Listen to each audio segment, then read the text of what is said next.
Wellness for me is a lot about self-accountability because sometimes people with brains like mine have an instinct to do the weird thing or the bad thing. I've done so much work in my life to stay well. So like it's a daily process for me. So it's like all about keeping track of myself, and you can't like compare and weigh people's trauma. I think that's a big thing. Like people will invalidate themselves and be like, oh, well, my parents were nice to me. I was good in school. And it's like, that doesn't mean you don't have problems, man. Like, like you should just go and talk to somebody about it. I wish it was more accessible in American healthcare, but it's not work for me. I love to eat. I love to cook. It's my passion. It's what I do. When I'm home, when I'm not doing music, I cook all day. I'm so into it. I'm reading a book about culinary culture right now. I have all my different tools. Like I'm always doing new recipes, trying different methods. Like I'm obsessed. Welcome to the Collaborative Resource Hub by Wellness Provisions. We're bridging the gap between mental health, wellness, and rock and roll. I'm Amy McBride, owner of Wellness Provisions, the most badass wellness business. Hey, are you feeling a little stuck in life? I offer wellness coaching sessions. Book a session with me if you're seeking to get healthy and ahead. Sessions are available worldwide. And check this out. Wellness Provisions supplies rock and rollers with high-quality supplements. We've simplified your shopping experience and given you a trustworthy place to go where you can essentially shop blindfolded. And did you know all our Collaborative Resource Hub interviews air on YouTube as well as all major podcast platforms? Subscribe to stay in the loop. Go immerse yourself in the full Collaborative Resource Hub experience over on our website. You'll have access to helpful resources that will inspire and educate you. So let's inspire each other. If that guy did it, so can you.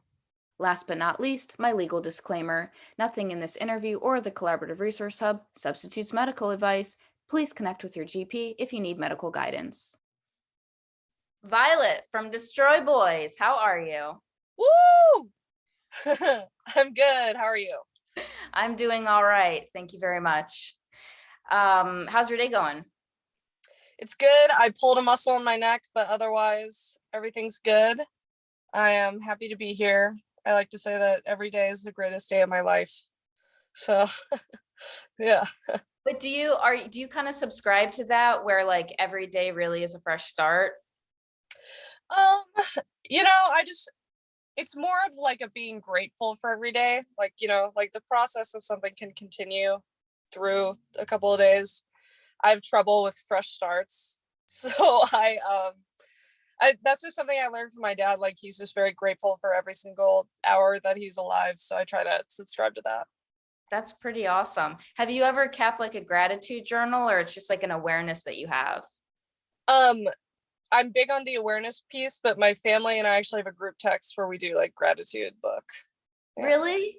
Yeah. That's awesome. My mom's really into mindfulness, so. Oh, what kind of stuff have you learned from her? So much. I mean, a lot of my wellness journey has been like around my own discoveries, but she's really into like the cool wellness stuff, like I said, like mindfulness. The journal was a big one. We used to have a physical journal in our house, so we would have to write in before we went upstairs. That's amazing. Thank you. I've never heard like anyone, whether they grew up like that or they're the parent, having their family do that. I've never heard that before, and I freaking love it. That's so cool. It's really cool. My parents are really, really cool. Yeah. How many siblings do you have? I have a younger brother who's 18. Ouch. Sorry. Stay forward. Looked around as if he would be there. He's not here. He's in Sacramento. He was gonna come visit me tomorrow, but then he has a job, so he can't. But... Oh, yeah. Yeah. Does he think the gratitude stuff is weird, or does he love it? I wouldn't say he loves it. He's like very mellow.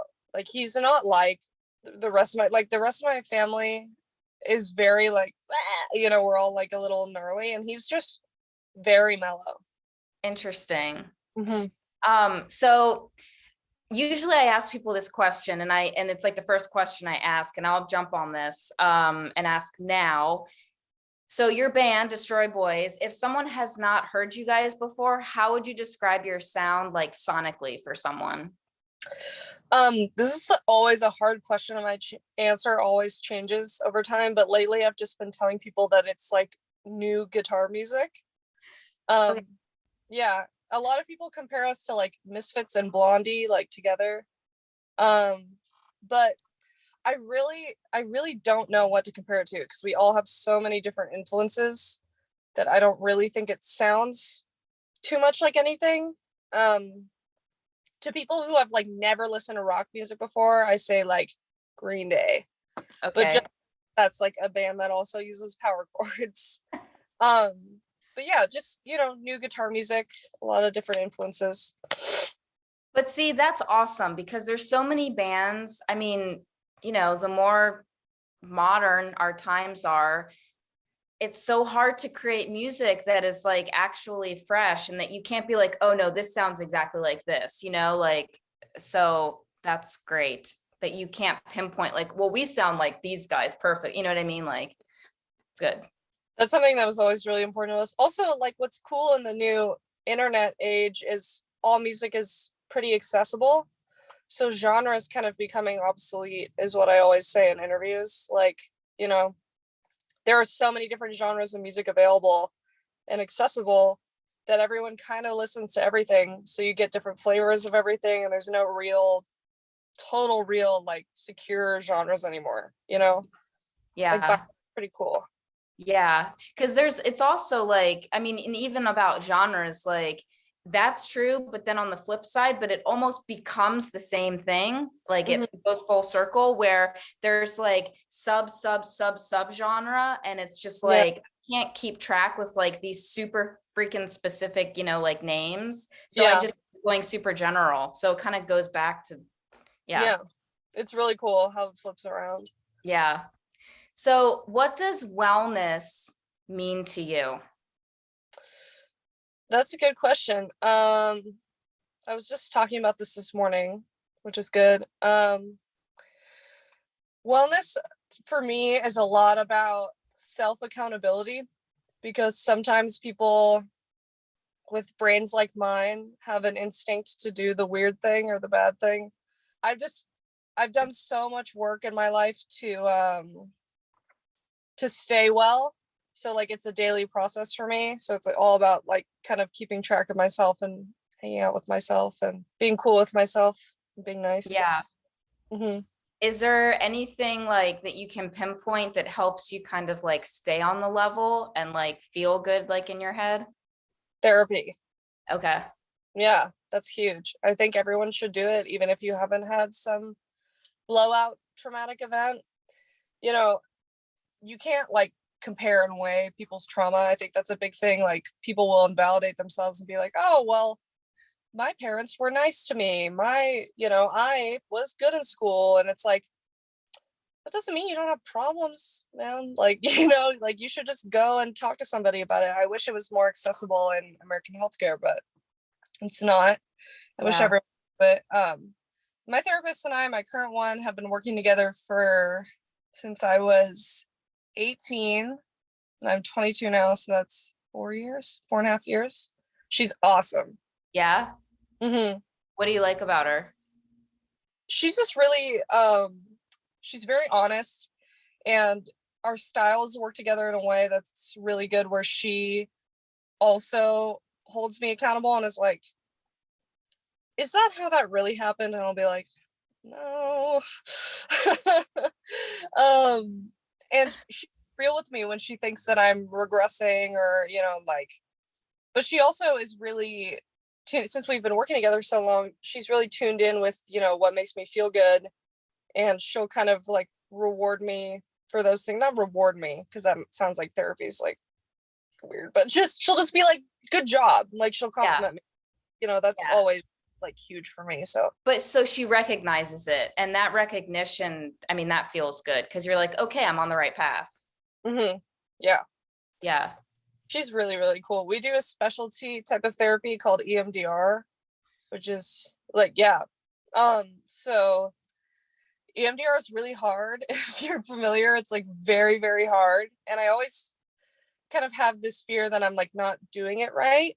Mm-hmm. But there's no wrong way to do it. It's just a type of therapy. So that's been really helpful for me. Yeah. And so if someone listening is not familiar with it, you want to describe it like in a nutshell, like kind of like the purpose of it and what it is? Yeah, so it always takes me a while to say, so forgive me. It's eye movement desensitization reprocessing therapy. Uh-huh. So just for people who like have PTSD or have suffered some sort of complex traumatic event or repeat complex traumatic events. And what it basically, it's so cool. Oh my God. I try to recommend it to anyone. What it basically does is it, like a lot of like the issue with trauma is like there's this sensation in your body, right? So what it'll do is it'll try to connect the memory of the traumatic event to a less painful or less stressful sensation is the way I try to describe it. I wish Holly was here. She'd describe it great. No, that's right. Yeah. It's Yeah. really cool. It just, we talk about like clearing different memories and stuff like that without getting too specific, but it's really cool and it's really helpful. It just removes the, like you can never delete your own memories, right? But you can remove the physical trigger. And I think that that's really important in order to like navigate life a little easier. It creates some space between what happened and like how you are feeling about it. Yeah, it's really, really, really cool. I'm really grateful that I have the means to have access to something like that. Yeah. And it only you are supposed to do it when there's like a specific event that you're working on, right? It's not like a super general thing. It just targets certain things. It's certain events, yeah. Yeah. Yeah. That's so rad. I have a friend who has done it and she just like, because I've not had it, but I mean, I hear it is just so absolutely effective. So like if you've done it, you just like swear by it. It's really effective. Mm-hmm. Really, really effective. Like it seriously just makes my life easier, and like anything that makes it easier for me to go through my day, like I'm gonna pounce on it. So it's hard, like I don't disregard anyone's issue with doing it because it is hard. You do have to recall those memories and think about them, which is difficult, but if you trust the process, 2 thumbs up. Yeah. Awesome. So how do you like balance stress on like just a day to day? A big part of it is for me, which is like a new thing for me, is choosing which thing is going to be like my focus for the day. Before I also am on medication to manage symptoms, but before I was on medication, it was like this big thing where I had a bunch of different stressors throughout my day, and I would pick one and I would like hyper focus, and I like could not let it go, which is really hard. And I know a lot of people with anxiety struggle that way, but I've noticed that something that works really well for me is I'm like, okay, I can focus on that, or I can focus on this chore I need to get done, or I can cook myself this meal and then deal with it after. Like a lot of distractions, which isn't always the best way to deal with the problem, but if just for me, for my personal wellness, a lot of the things that I worry about are not worth getting worried about, truly. It's a lot of like little baby fears that just they're just really not worth my time. So Well, and like this stuff never ends. I mean, because like I am a lot better, but I still deal with anxiety. I mean, it's for sure pops up, and like, but the more I have awareness around it, and I recognize, I'm like, this stuff never ends up actually happening, or it's never as bad, or like what's been happening a lot to me is like I recognize I'm like, okay, I'm like stressed out about this one thing, and then I'm like, but I'm not going to think about it and it'll work out. And then it ends up working out like a clear, like out of left field solution presents itself. And I'm like, it's like that every time. It ends up being fine. Totally. And God, there's a term. God, I wish Holly was here. There's a term for this. It's called like anxiety false confirmation or something, where if you're someone with anxiety, you have all these little anxieties and then 99 of them don't come true, and then one of them does, and you're like, oh, my anxiety's right, I have to listen to it, which is really hard for people to manage, because sometimes it's like, oh, if I if I don't trust this scared feeling, like, how am I going to survive? How am I going to survive? Um, you're going to survive. There was something that I was like very afraid of happening for years. And then it happened and it sucked. And it was the worst. And it was just as scary as I thought it was going to be. But I lived. I totally lived through it and I feel fine. Yeah. I think that's the important thing to remember is like the body is strong. Yeah. I mean, it knows how to heal. It knows how to move forward. And like, we need to trust. Yeah. You need to trust your body some more. Mm-hmm. Are you like big into like, I guess, intuition or just really like listening to, yourself, your higher self, whatever kind of stuff? Yeah, I'm really big into intuition and manifestation. It's like kind of only worked in my favor, which is really cool. And I'm really lucky. But also, there's like a tricky balance with that, right? Because if you're someone that struggles with anxiety, it's like, okay, my intuition is telling me like, never leave the house. That's weird. I should probably never leave. When in reality, it's like trying to discern what is like a gut feeling and what is an anxious feeling. I'm still figuring that out, so yeah. That's an ongoing process. I really want people to know that like these processes are lifelong, so I feel like people worry, or maybe I'm projecting. I worry a lot. I'm like, oh, like I'm 22 and like I haven't healed this part of my thing. And then I'm like, there are 52-year-olds that haven't done that, so it's like, and I'm also gonna run into more problems as my life goes on. It's just about the process. Yeah. It's about the journey. It is though. It's so silly, but it totally is, because like you just keep refining. And this came up kind of recently. I don't remember who I was talking to, but like if you don't look back on your life like a few months behind, ago, or like a year, a couple years ago, like if you don't look back on your life and just cringe, then you're not growing. So like you should be cringing at like a past you, because it shows that you're moving forward and progressing and getting smarter. That is a funny way to think about it. Yeah.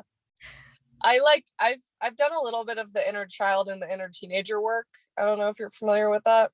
And everyone's always talking about inner child, inner child, inner child. Dude, inner teenager shit, knocked me on my ass.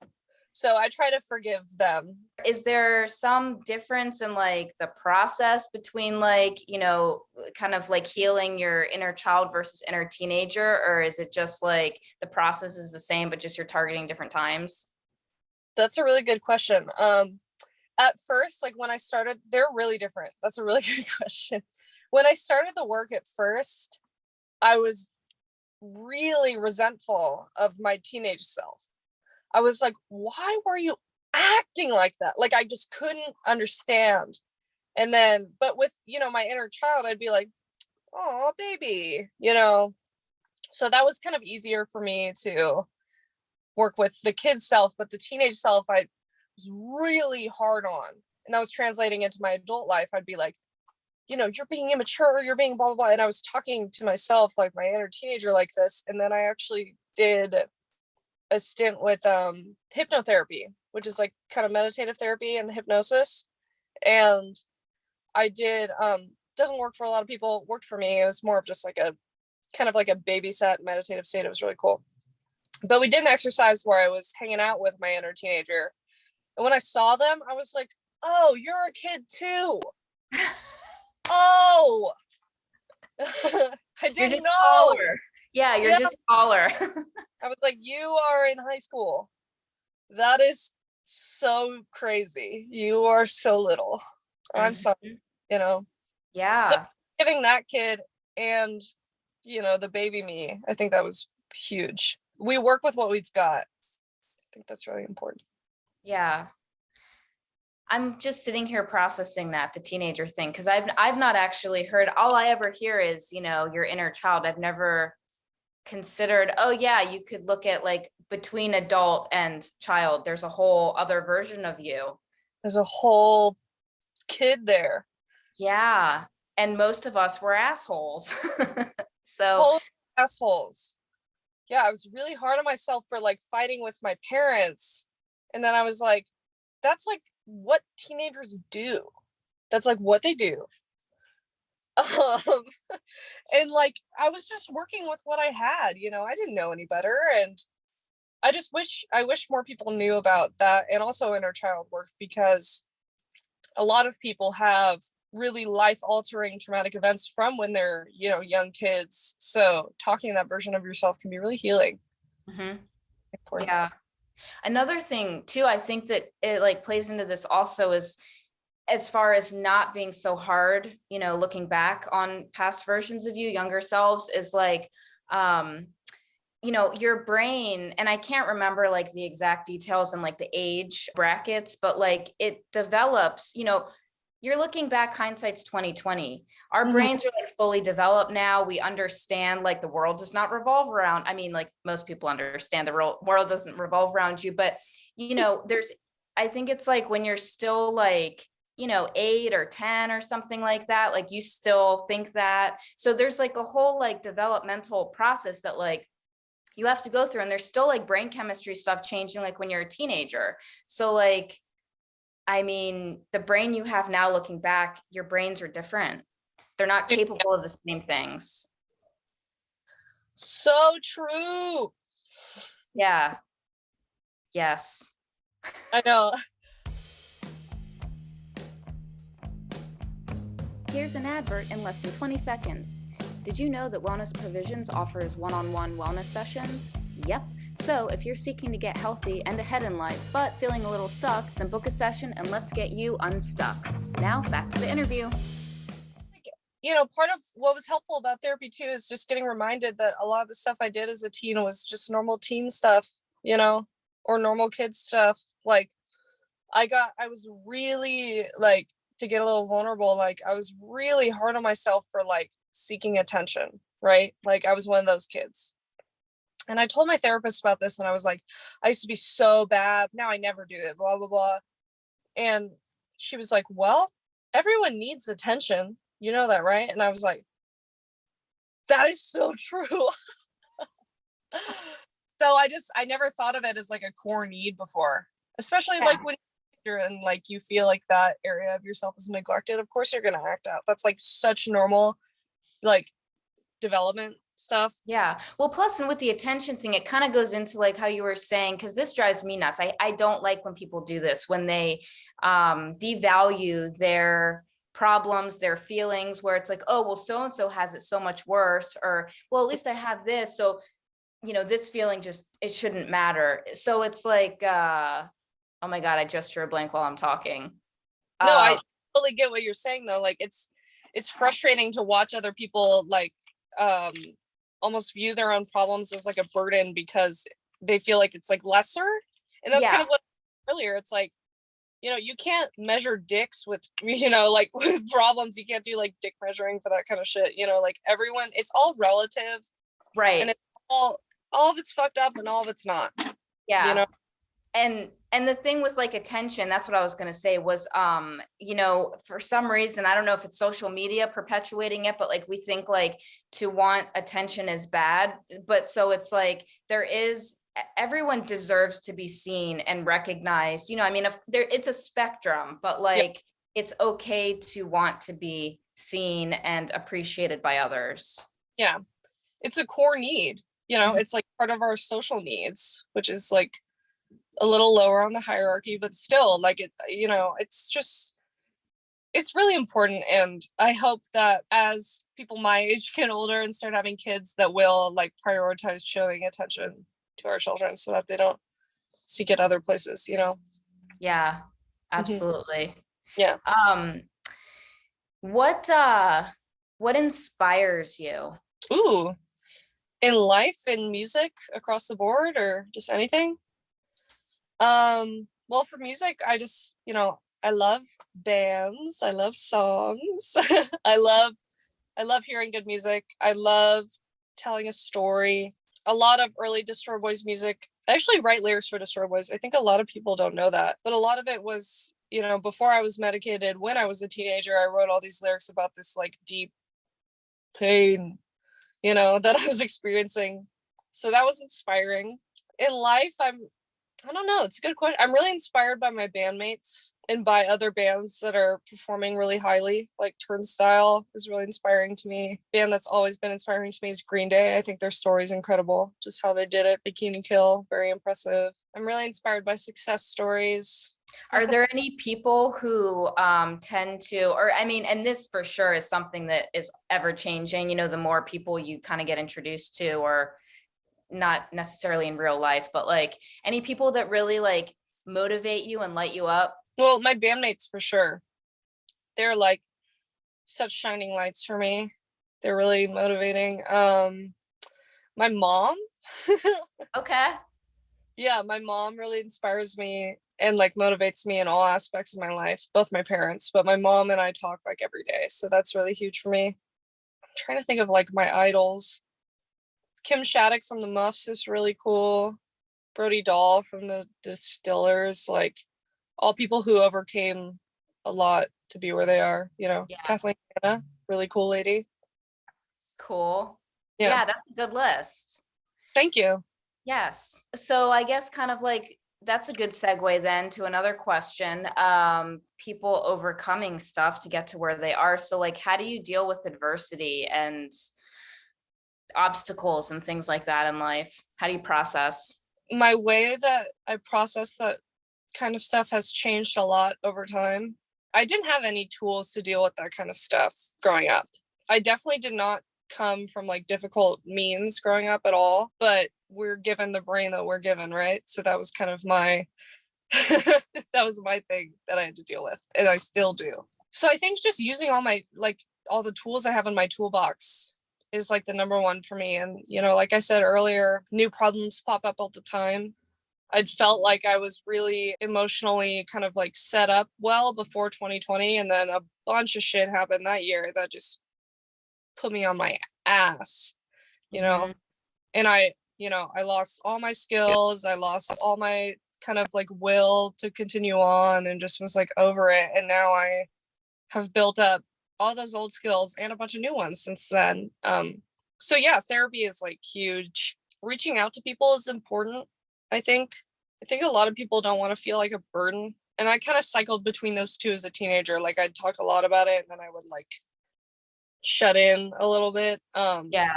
Which are super healthy. But I think just for other people, like just finding out what works for them, I think is really important. But for me, it's like it's therapy. It's about having a strong community.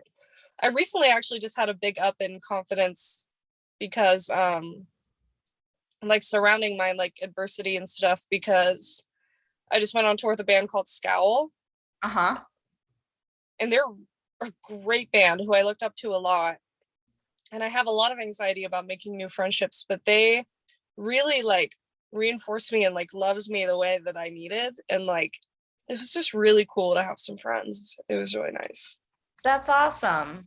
What, like, I don't know, was it just them complimenting you, or what kind of stuff like just clicked for you that you were just like, yes, this feels awesome? There was a point in my life where I had a lot of people, you know, as an adult, I had a lot of people telling me that I didn't deserve love or friends, or, you know, I had a lot of people telling me that I didn't deserve to be alive over some crazy shit.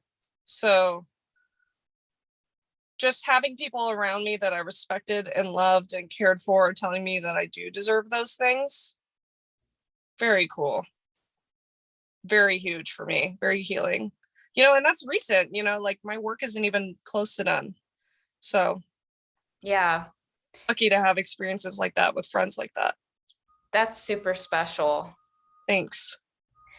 All right, how about astrology? I hear you're into astrology. So much so.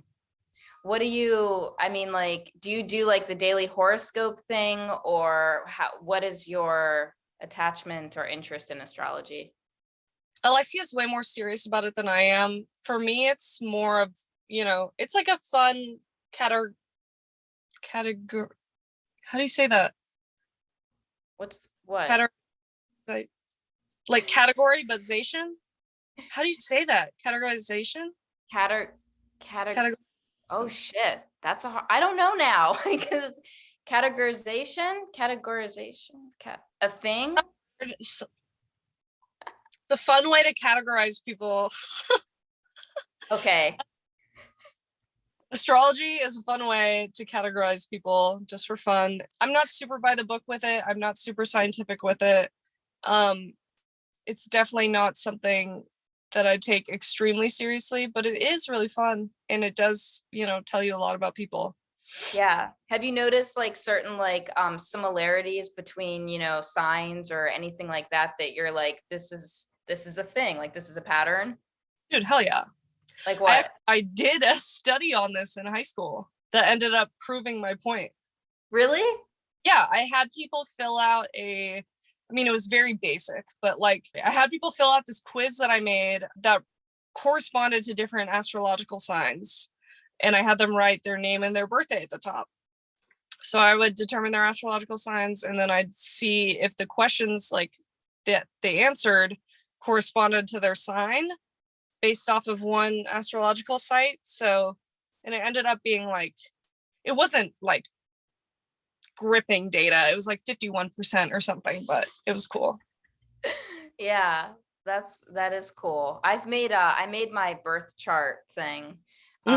But I don't really understand and I don't really care enough to like research it thoroughly, but like the whole houses, like what like career or relationships and like what house that falls in, I don't really understand like what that means. I don't know anything about houses either. I know about planets and I know about the big three, which is like your sun, moon, and rising. That's the limit of my knowledge. Yeah. What does healthy eating look like to you? Or do you just like to binge on like, pizza and ice cream? I truly eat whatever I want. I've tried so many times to monitor or limit my eating or eat mindfully. It just does not work for me. I love to eat. I love to cook. It's my passion. It's what I do. When I'm home, when I'm not doing music, the thing I do all day is I cook all day. It's truly like, I'm so into it. I'm reading a book about like culinary culture right now. I have all my different tools. Like I'm always doing new recipes, trying different methods. Like I'm obsessed.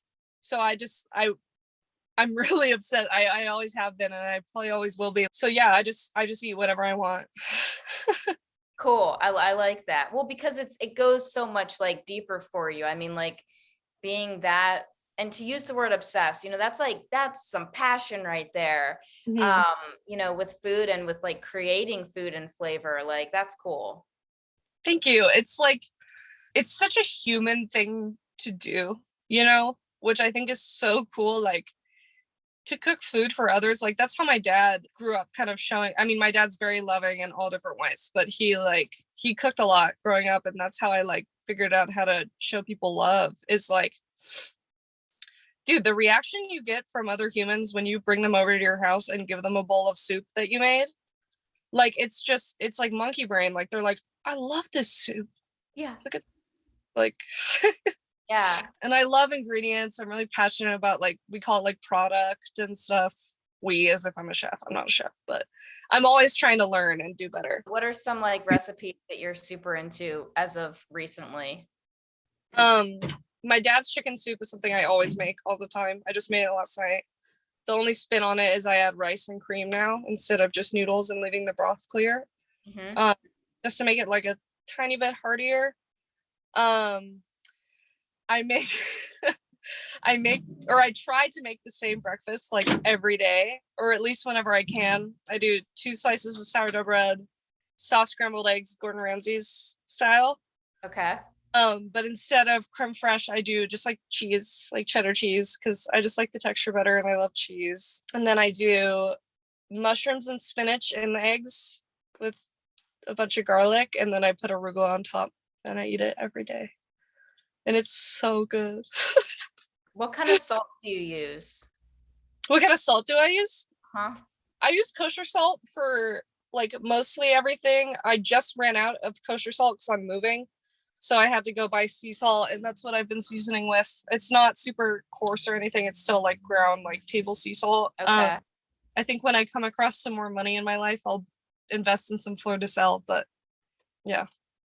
Have you ever tried like the Maldon salt? Like it's like the finishing salt, like the like bigger. Yeah. I have tried it. Yeah. Delicious. It's so funny. Like the first time I ever had it was when I was in Spain. Because like I lived there briefly, and that's when I was first introduced to it. And then, years later I saw it at like a grocery store here in North Carolina. I was like, you can buy that in the US? I had no idea. That's so cool. Do you use it at home? No. Yeah. No. I don't know.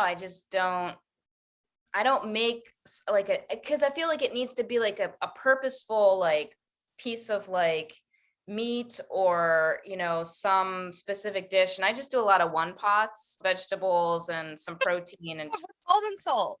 Fuck, but like do what you want. Do whatever you want. That's what's so sick about having a kitchen at home, I just made like the most white person pasta the other night because I just didn't have anything. I made like cheddar broccoli chicken pasta with cream, and it was delicious. I would have finished it with Malden if I had some. Oh my God, something that's like, sorry, before we get off this topic, I love talking about this. Something that's like really crazy to me that I learned a couple of years ago is how afraid Americans are of fat and salt. So, but what the difference is between home cooking and restaurant cooking is fat and salt. There's like so much butter and so much salt and so much milk and so much cream and everything you eat at a restaurant. It's so much olive oil, like it's just, I'm so passionate about it. I could talk about this all day long, but it's just cool. I just think we should be less afraid of it. And that's also like a wellness thing too. Like if I'm not feeling good, if I cook a meal, I have to watch it. Like I have to cut the carrot up. I have to put the thing on the stove, I have to make sure that I get a good sear on my chicken. Like it's a lot like my, I mean, this is kind of weird, but the other thing I'm really passionate about when I'm at home is my 2 cats.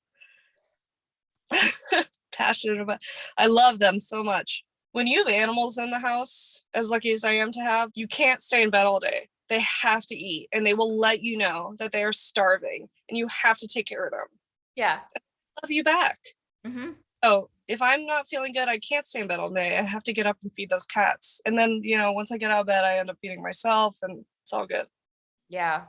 Yeah, I have a friend. He's also kind of like my like coach, mentor kind of person. And he's just like, at one point he was like, when you wake up, do like a little kind of mini meditation thing and some affirmations. And I'm just like, I have 2 cats. And so I'm like, I don't have that luxury. Like, it's just like, they're maniacs in the morning. I don't have a peaceful rise. They're just like, fuck you, feed us. Yes, exactly. Exactly.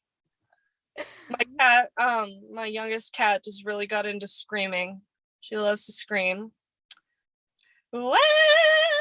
All day long. Oh my God.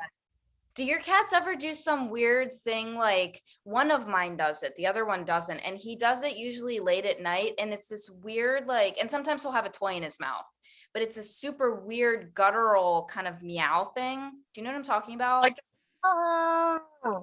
yes. Yeah. What's up with that? Do you know what that is? What kind of cats do you have? I have one. I'm pretty sure she's either Maine Coon or she's got a lot of Maine Coon in her.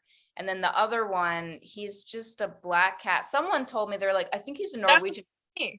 Oh, really? Yeah, I have a black, just random street cat, and then a cat that's mostly Maine Coon.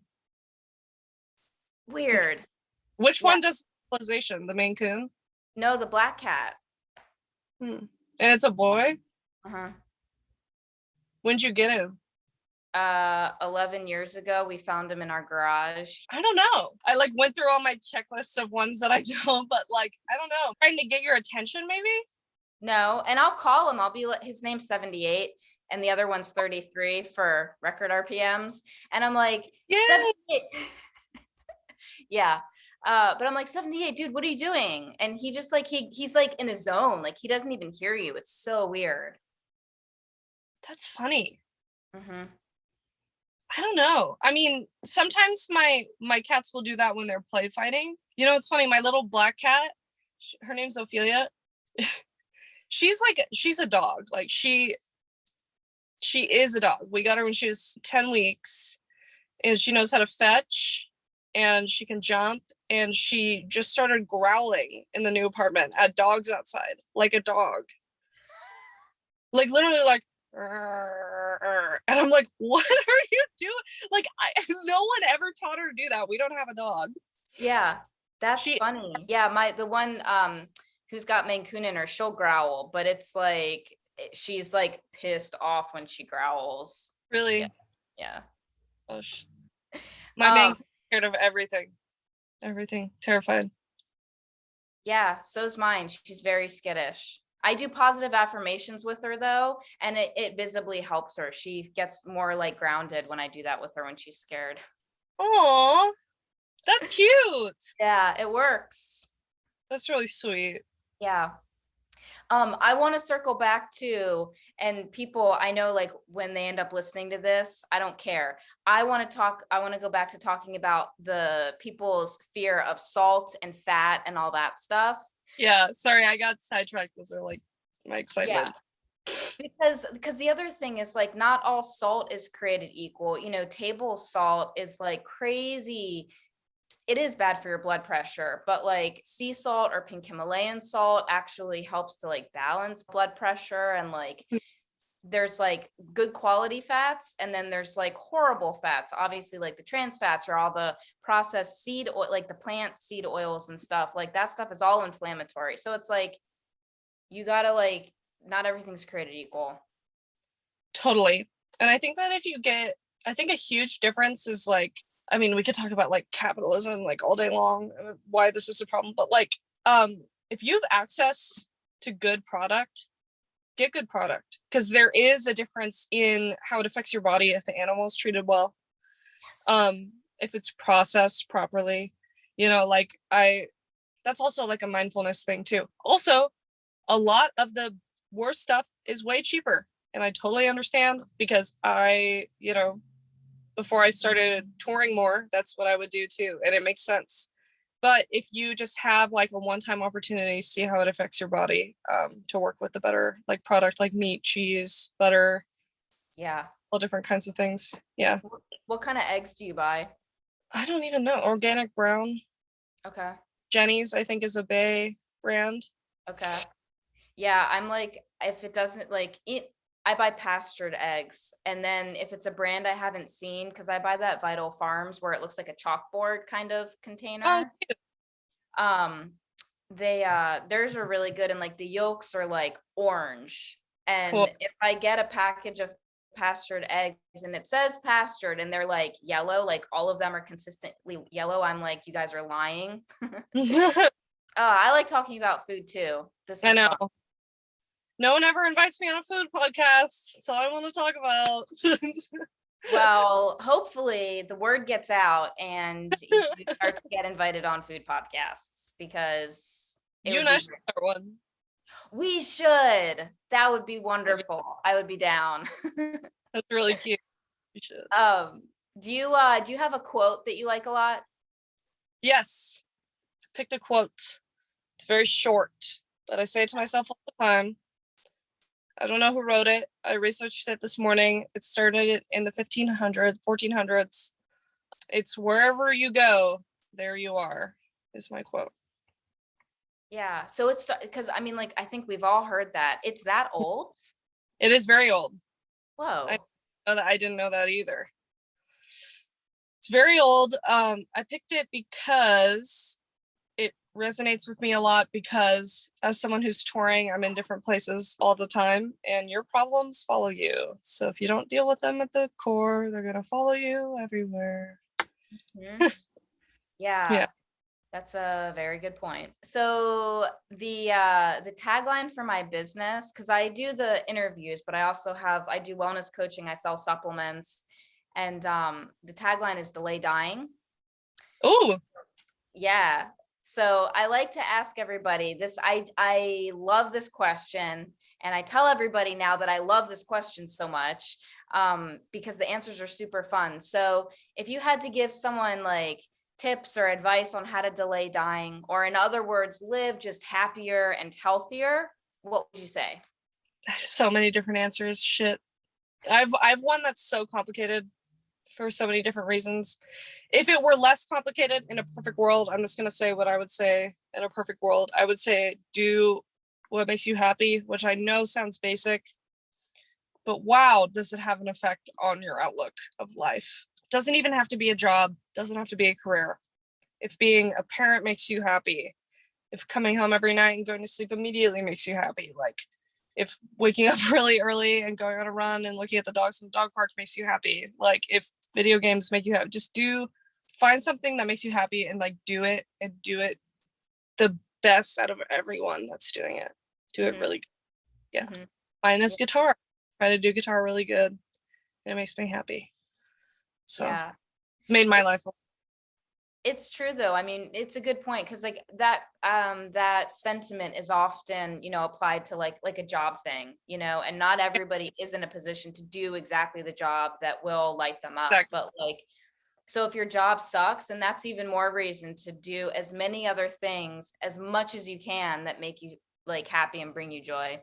Yeah. I just think it's important to like spend like a half hour, an hour a day, working your passion. And I really know it's not possible for everyone, and I wish we were in a world where it was, but that's just my perfect world answer. So, but I mean, there's also like, that's true, but still, and I know like there's always the caveat that, everyone's life has its different challenges, but it still comes down to choices and how you prioritize your time.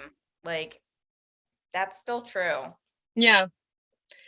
After you put your children to bed, if you have to wake up in 4 hours to go to work, just spend 10 minutes drawing a picture. That's what you like to do. Spend 10 minutes learning a chord. Yeah. I just think it has a big effect on how you view your life. So that's what I would say. Love it. Thank you. Do you have anything cool coming up or coming out that you want to share on? Well, by the time this comes out, I'll be leaving for tour the next day. So we're going to shows. In September, we're going on tour on the East Coast. We're playing Philadelphia at TLA. If you would like to go, everyone go, please. It's going to be fun. We're playing Riot Fest with My Chemical Romance. And I'm so excited. I'm so excited, God. That's awesome. Thank you. We're just doing a bunch of shows in September, and October we're playing Red Rocks and some more shows, and maybe those will be announced by then, but maybe not. Who knows? Yeah. You're along for the ride, because it is a journey. So as it unfolds. That's what I always say.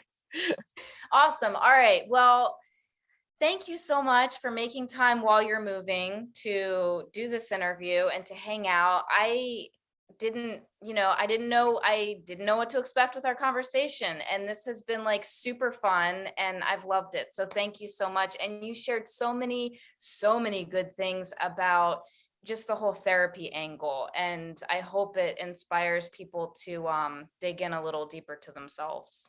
Thank you for having me. I've had a lot of fun too, and I shared more than I usually do, so I appreciate you giving me an outlet. Thank you.